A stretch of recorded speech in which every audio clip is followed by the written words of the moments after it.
Welcome back to another episode of Gimmicky Tech, where I just had the realization that this series is just Varda's archetype archive with fundamental differences. And that's kind of depressing. Like, wow. Fuck. Like, if you're wondering what those differences are, first one, I'm not as funny as Varda, because if I was Varda, I would have chosen a better archetype to cover for this video, because we're doing Gravekeepers. A deck arguably more boring than Monarchs. Like, God, don't you love hearing about old decks that from all the way back from like the early 2000s? First it's like Monarchs, and now it's Gravekeepers. Makes you wonder what's next. Personally, my money's on Volcanics. Anyway, we're talking about Gravekeeper, and while you may think the archetype is too xenophobic for outside support, you're kind of right. Outside of some very generic cards, and one card we'll get to later, there aren't that many cards to put into a deck. So why am I making this video? Well, simply I wanted to vent, because, and it's just...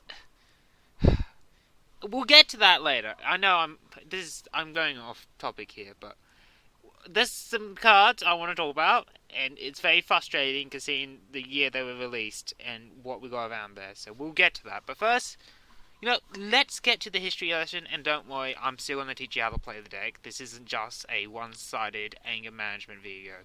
Gravekeepers date back all the way to 2002 with the OCG release of the New Vola, and then 2005 with the TCG release of Pharaonic Guardian. Fuck me, that was hard to say. Mainly because Pharaonic Guardian was a combination of the New Vola and the Japanese version of Pharaonic Guardian, because back then the OCG sets were so skinny, like shit. They're like diabetic packs. That's not the right word. The diet packs. That's the right word. I'm just gonna move on. Yeah, Kanani was a bit weird back then, but not as weird as Gravekeeper's first wave. Like, this set introduced like two of the most important cards in the archetype, and the rest of the sport is like a weird flip burn deck that I won't acknowledge until 3 minutes later. The archetype didn't really become noticeable until later, when you would consider it the staple cards, this being Royal Tribute from Dark Revelations Volume 1, Commandment from Force of Breaker, Visionary from Absolute Power Force, Recruiter from Starstrike Force, and finally Imperial Tombs, Nobleman, and Oracle from Legacy of the Valiant. Before these cards came out in the later years, the deck got by thanks to Necrovalley proving to be a rather strong anti-meta card, and the monsters happened to be quite beefy on the field with of course, Necrovalley. With these cards, the archetype finally got a proper win condition in the form of Visionary and then later Oracle, and just a really good counter-up, which is Imperial Tombs. The deck kind of just dropped off the face of the earth, unfortunately, which is a damn shame, because this is one of the two decks I used to borrow from my friend when I was growing up. I have a deep nostalgia for this deck, so when they released new support for the archetype in 2018, through Soul Fusion, I was hyped. Unfortunately, I consider this wave support a bit of a miss, and after grinding with this deck in Link Evolution, this support became the reason why I wanted to make this video. So let's get into it, but first, we must cover all the boring, unnoticeable cards via rapid fire. Beginning with monsters, just don't run Vassal, Charmer Shabidi, Curse, Cannon Holder, Ambusher, a Silent, a Cat of Ill Omen, and an Owl of Luck for obvious reasons. Moving on, we've got Merrick's Lookalike here, which would be a good card, but considering how his effects works, he loses the stat increase from Necrovalley, therefore is bad. Chief isn't a bad one-off, but if you have better tribute summon targets, you just don't summon it. Shaman is a pretty good target to summon off Spice. You can start her at 2, depending if the meta suddenly has a lot of battle floating. Guard can be an interesting tech option, but for your normal size, you have other options, and the same could be said about Spear Soldier. Just don't run those. And Priestess is not a bad main deck card if you want to enable Beat 6, and schedule deck is prone to bricking, and also finally, Watch is also a side deck option if the meta is suddenly for discarded effects again, like we saw with Dangers. Now to quickly do the spells and traps, Servant isn't something you should play unless you really want to help Light Swans for the graveyard for Judgment. Steely can be useful, but seeing one of your 3 boss monsters need monsters in the graveyard, might as well keep them there. And Viral Tribute should be only used if you want to be in Dick today's meta, because you're losing your own monsters. And finally, Vital Spirit is one of the 2 ways you'll be reborning your cards, unless you want to run Chief. So with all the kind of unnoticeable cards, I know I thrown some in there that does have some uses, but they're not really important. Let's just move on to the good cards. Starting off with the free offs, Spy is your main playmaker since it's not only a 2k defense roll that can reach up to 2.5k with Necro Valley on the field. On flip summon, it summons a Gravekeeper from your deck with 1500 or less attack, which can summon cards like Spiritualist for your fusion summoning, Headman for recovery plays, Shaman and Priestess for previously mentioned reasons, and Recruiter for more searching. From that part I mentioned, Spiritualist and Headman are the other free offs you should be running for obvious reasons, even though Headman is rather trash for 2018 standards. The fact it's limited to only level 4 summoning, and it being a level 3 itself, means you can do quick... Well, you can't do the quick rank plays like it with Spy can. It means you can't recover more useful cards like Recruiter and Priestess. Honestly, it could have been better designed, which will be a running theme for Soul Fusion support, and before I let this go, Spiritualist could be better. Since its effect, you need Necro Valley on the field, and itself for the fusion, capping your max attack gain to 1400 on the fusion, which is kind of sad. Which means you're most likely going to have a free 9k beat stick, and that just bothers me. Like, come on, make it a little bit rounded so we get the extra 400, please. Moving into the debatable free offs, Recruiter and Nobin surprisingly made the cut for this. While I give high praise to Recruiter due to its float effect upon being sent to the graveyard, it's kind of slow by 2020 standards. Like, before Soul Fusion, I wouldn't disagree with you summoning this of a Spy, since you can just link summon it into Wee Witch to get the flow effect, but Soul Fusion gave it a Spiritualist, which is a much better summon, since you can just go into the fusion, and you don't even need the Run Recruiter anymore, because the fusion just does all the searching for you. And while Nobleman can summon any Gravekeeper, it's going to be in the face-down defense position, and not all the Gravekeepers have good defense stats. And this is a battle float effect, so, it's just bad in general. Also, Descendant isn't bad either, but you are attributing Gravekeepers to destroy cards, and Gravekeepers are very slow board builders, so run it if you need the occasional removal. Touching on the boss monsters of Visionary, Oracle, and Alt-Art Heretic, Visionary and Oracle are one-offs, while Supernaturalist is a 2 to 3 off. While Oracle was good for 2014 with his effects, he's more of a Spiritualist fusion target now, so you can cap out the attack gain on Alternative Universe Merrick over here. Same can be said for Visionary, but I'd rather summon him over Oracle, since he does make for the better beat stick and comes with built-in protection. Moving into the brand new boss monster, Supernaturalist, he is really good, but yet again, could be better. Having built-in protection for both itself and Necro Valley are really good, and the fact it can search any Gravekeeper, and he said special, or Necro Valley card makes it really, easy to search your essential back row cards, but the fact the search happens during the end phase is bad. This means you don't get your opponent's shit like Tombs and Temple on the field until the next turn. So, that's a turn where your opponent is just doing whatever the fuck they want. He's still good, don't get me wrong, but the search effect could have just been designed better to begin with. Moving into the spells, and not covering Necro Valley, because it should be obvious why it's a free off, the Necro Valley I want to talk about is Necro Valley Throne. The newest searcher, which is not only searchable by Merrick over here, can also give you an extra normal summon if you want that instead of searching. Always found that kind of weird, that the extra normal summon, because you can't really just set it, so you have to normal summon it, so, what? You don't really need that, and there isn't a lot of situations where you need that over searching, but, they gave it to us, no reason why, but they did it, for fucking, wow. The only other spell I want to focus on is Hidden Temples, which is just a really good stun card. As long as you keep a Gravekeeper and a Necro Valley on the field, you have essentially locked your opponent out of their combos, or maybe even comeback plays, unless they got back row removal via spells or traps. Downside is, it will pop itself if you have neither on the field, and you are locked out of special summoning except for Gravekeeper's monsters. I personally run it at 3 in the side, but you can run it in your main if you want. And to be honest, you probably are better off running it in your main at 3, because is just such a really good anti-meta card. Moving into the two only noticeable traps of Temple and Imperial Tombs, while both suffer from the same issue of needing both Necker Valley and a Gravekeeper monster being on the field, both are good in their own right and are both free-offs. Temple, outside of the attack reduction, also puts Necker Valley on the field, if you don't have one yet, from hand or grave, which, kind of makes your opponent have to get rid of this first, before removing Necker Valley, which is good because it does float into your other Necker Valley cards, which can be Imperial Tombs. Imperial Tombs is effectively an Omni-Negate, which, does have its downsides, which is, again, previously mentioned, and the fact it's once per turn, but it's highly searchable, so just, who cares? Just run it at free. It's amazing.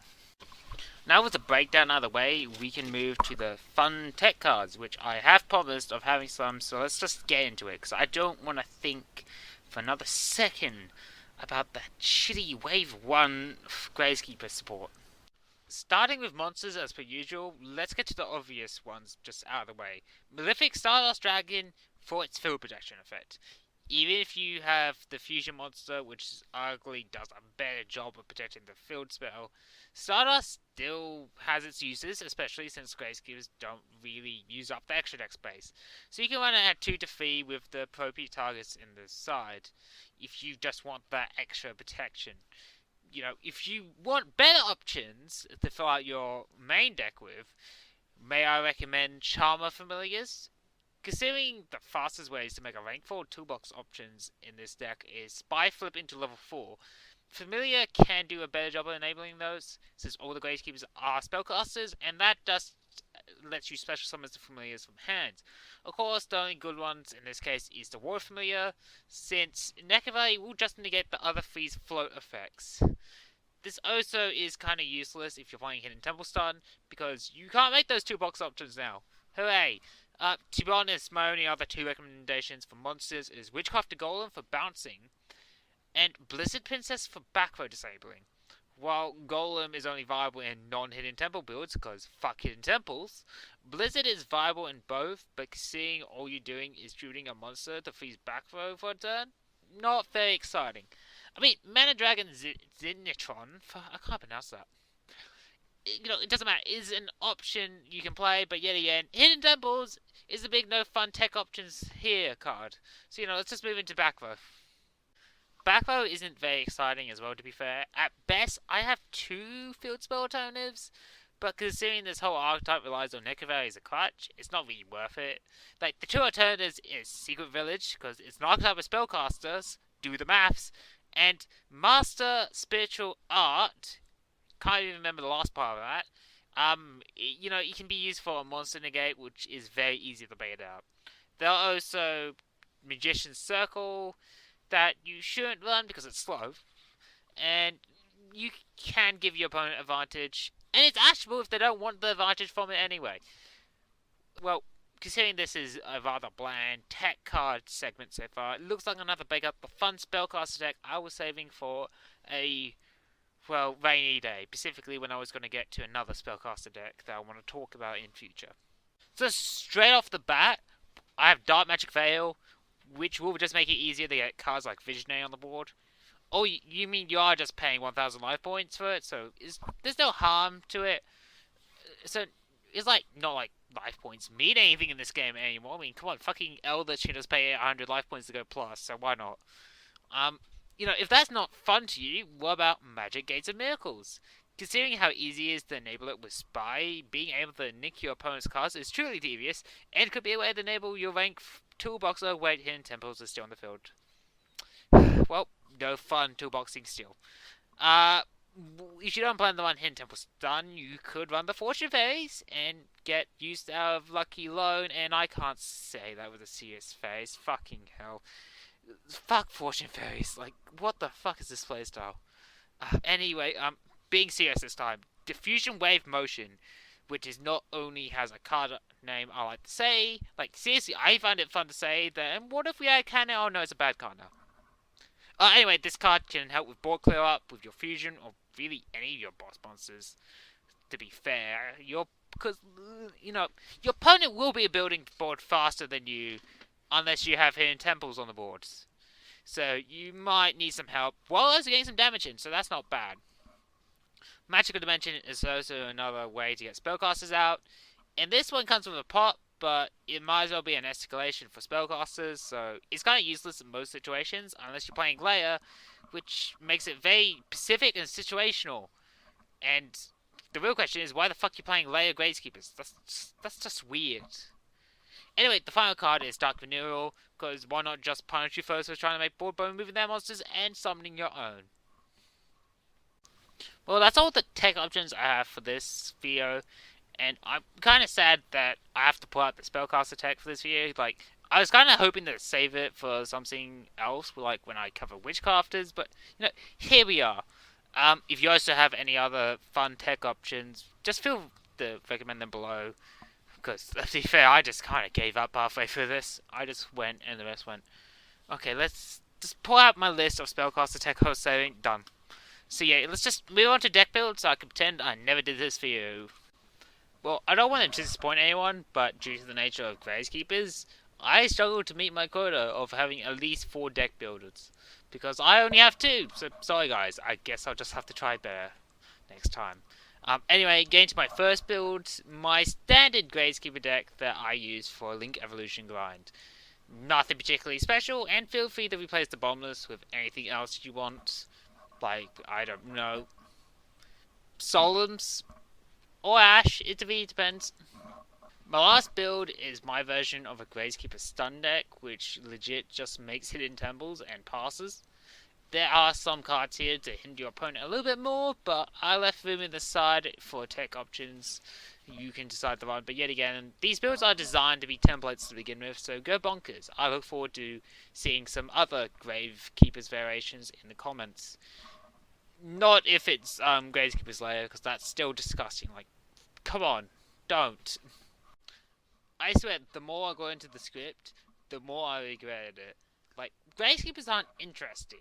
Like, sure, the same could be said about Monarchs, but well, Monarchs actually feel satisfying to be a dick with, because, I love Domain. I can't take that seriously, shit, give me a bit. I can't believe I did that.